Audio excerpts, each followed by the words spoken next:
कलाकार परिवारों का आभार व्यक्त करने की मुझे आवश्यकता ही नहीं है, क्योंकि मेरा अपना परिवार है। मेरे सुख दुख की घड़ी में साथ रहते हैं। आभार तो उनका किया जाता है जो पराये होते हैं। यहाँ तो सारे मेरे अपने हैं। बहुत बढ़िया। मुझे ऐसा नहीं लगता कि यहाँ कोई मेरी आभार की प्रतीक्षा कर रहा है। मैं सभी को, फिर भी आपको सभी को चरण वंदन करता हूँ।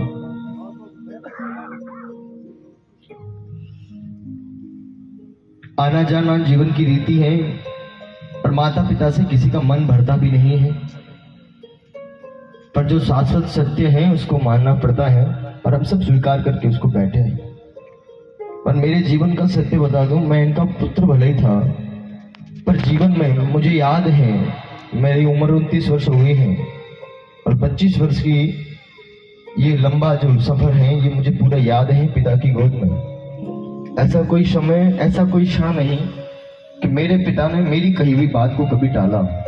बचपन की बात कहूं तो पिताजी एक बार भोजन करते थे, मैं वापस खिला देता था, तो भी मेरे पिताजी उस भोजन को ग्रहण कर लेते थे।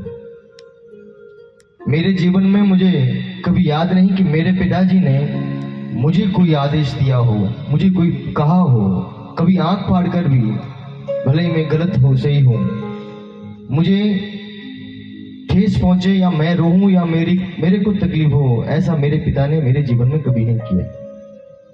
मेरे जीवन में अगर कोई ऐसा एक शख्स था जो मेरी हर बात को मानता था, वो मेरे पिता है। उन्होंने जीवन में मेरी कभी किसी बात को नहीं टाला।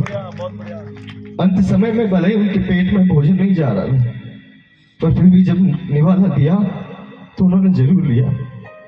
आज मुझे नहीं पता मैं उनको कितना सुख दे पाया, पर आज उनके मरण उपरांत उनकी जांग रात में भगवान से यही प्रार्थना करता हूँ, भगवान मेरे पिता को इतना सुंदर स्थान देना, क्योंकि मुझे नहीं लगता कि मेरे पिता ने कभी कोई पाप किया। बहुत बढ़िया। मैंने मेरे पिता के मुंह से कभी किसी का अपमान नहीं सुना।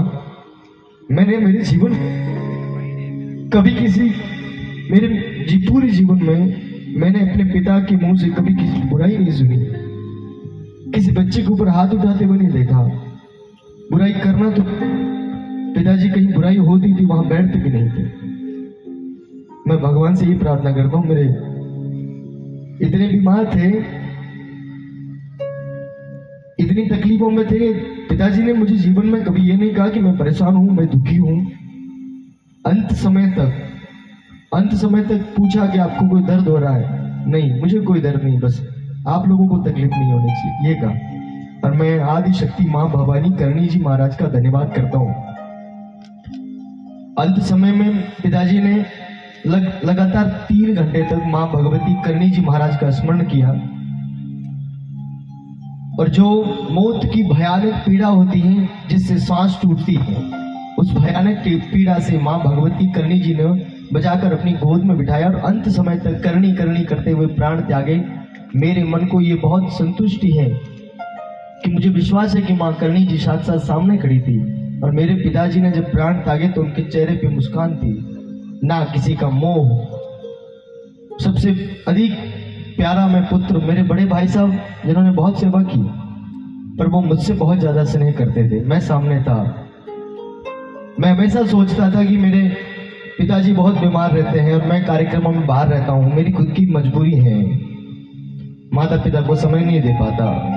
कभी ऐसा समय हो जाए कि मैं अपने पिता को खो दूं, और क्या पता मैं बहुत दूर हूँ और मेरे हाथ में मिट्टी भी नसीब ना हो, पर पिताजी ने मुझे ऐसा सौभाग्य दिया। मैं आया और उन्होंने मुझे 6 बजे से लेकर 11 बजे तक का जो समय दिया, वो मेरे जीवन में उन 29 सालों से बहुत बड़ा महत्व रखता है। मेरे हाथों में मेरे पिता ने अंतिम सांस ली, मैं उनको भावपूर्ण श्रद्धांजलि अर्पित करता हूं।